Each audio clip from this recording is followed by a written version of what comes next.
Hello, it's me, Karepaps. And for today's video, nandito kami sa Ayala Mall Feliz. Dito lang yan sa may Marcos Highway, Pasig City. May family bonding lang kami. Anniversary na din ng aming mga magulang. Kaya magkakaroon lang kami ng konting salo-salo. Nauna na din pala kami umalis ni Madam para makapagpa-reserve na. Dito nga po pala kami kakain sa may Kabalen Restaurant. Unlimited buffet. Isa ito sa sikat na restaurant noon pa. Nagbukas ang Kabalen noong pang 1974 at ang mga sineserve nila dito mga pagkain ay yung mga traditional food, lalong-lalo na ang Kapampangan cuisine. Alam nyo naman kapag Kapampangan food, talagang masasarap yan. Tara, i-check na natin kung ano-ano mga pagkain nila dito. Meron pala sila ditong Prichon batok at may masarap na Prichon sauce. Talaga naman, pamputok batok. Meron din silang burong hipon at ang mga sausawan talagang special. May iba't ibang sausawan din ang mga gulay nila. Nandyan din ang special bagoong. Merong sauce para sa pipino. Iba't ibang suka ang meron sila dito. Meron din silang dressing para sa salad. Merong sasa vinegar, lumpiang hubad sauce, at meron sa crispy kangkong sauce. Kompleto din sila sa mga gulay. Meron ding piniritong tilapia at hindi mawawala ang kanilang vegetable salad. Meron ding atsarang ampalaya. Nagse-serve din sila ng halo-halo. Kayo nang bahala maglagay ng sugar syrup at ng gatas. Meron din silang soup dito, bulalo with mais. May special arroz caldo din. Tuwalya daw ang mga laman niyan. Dito na tayo sa mga main course nila. Nandito ang pinagmamalaking kari-kari nila at nandyan din ang pinakamasarap na bopis. Meron ding special na ginataang laing at ang minsan lang nating matikman ay ang ginataang kuhol. Meron din silang humba, adobong manok, at meron ding chicken liver gizzard adobo. Meron din silang spaghetti pambata. Meron din ditong kakaibang crispy kangkong at lumpiang sariwa. Meron ding beringhe. Ito yung Filipino style paella. At syempre kasama din dyan ang rice. Punta naman tayo sa kanilang mga dessert. Nandyan din ang kanilang mga sliced fruits na papaya at pakwan. Meron din silang kakanin na biko. At meron din pala silang gelatin. May tinatawag din silang lelot mais. May masarap din na minatamis na kasaba. At ito ang pinakagusto ng mga bata, ang chocolate fountain. Siguradong matutuwa na naman si baby boy nito. Nagtitingin-tingin muna ako kung anong masarap na makakain habang hinihintay namin ang aming mga kasama. Una na kasi kami ni Madam para makapagpa-reserve na din ng pwesto. Magpapakagutom muna ako para mamaya marami akong makain.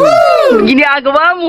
At sa wakas, nagsisidatingan na sila. Tamang-tama ang gutom ko. Buti naman at libre daw itong dalawang chikiting na to. May hina lang naman itong kumain. Dumating na din sila Papaw at Mamaw. Kasabay na pala sila Kuya Ums at si Sheila. Na-late lang ng konti sila nanay at tatay. Pwede nang kumuha ng pagkain. Tirahin na natin agad ang lechon. Ito pala ang sekreto ng pampabata. Pero hinay-hinay lang sa pagkain. At baka tumaas ang ating dugo. Kumuha na din ako ng ibang putahe. Mukhang masarap itong ginataang kuhol nila. Minsan ko lang kasi itong matikman. Nung dati madalas kong lutuin tong gatang kuhol. Kumuha na din ako ng special kari-kari nila. Hindi daw nawawala ang kari-kari sa kanilang putahe. Ang nawala ngayon sa kanilang putahe ay ang dinuguan. Kukuha na din ako ng mga gulay pantanggal umay. At ayan, magsisimula na akong kumain. 2 platitong lechon pa kinuha.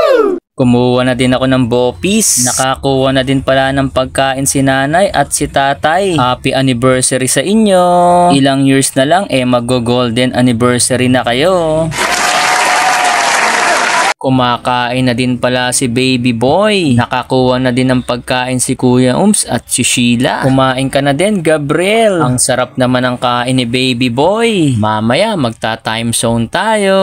Kain lang kayo dyan, family. Ipapahinga ko lang muna si Tammy. At maya-maya magse-second batch pa ako. Busog ka na din ba, Madam? Iba talaga kapag buo ang pamilya at sama-samang kumakain sa isang hapagkainan. Kaya ang payo ko sa inyo, mga karepaps. Lagi kayo magpa-family bonding. Libre din pala dito sa Kabalen ang may birthday. At kinakantahan pa nila kahit birth month libre pa din. Ang rate nga po pala nila dito kapag weekdays 488 at kapag Friday to Sunday at holidays ay 508 ang kanilang rate. Kaya very affordable talaga dito sa Kabalen. Napakasarap pa ng mga pagkain at sigurado kong mabubusog kayo. Meron din silang isang room dito na pang 50 facts. Kaya pwede itong reception para sa binyagan, kasalan at sa mga may birthday. Kaya visit na lang kayo dito. Happy anniversary ulit sa aking mga magulang. O paano, dito ko na din tatapusin ang vlog ko. And please paki-like and share din ang aking video. Maraming salamat sa panonood. Ingat!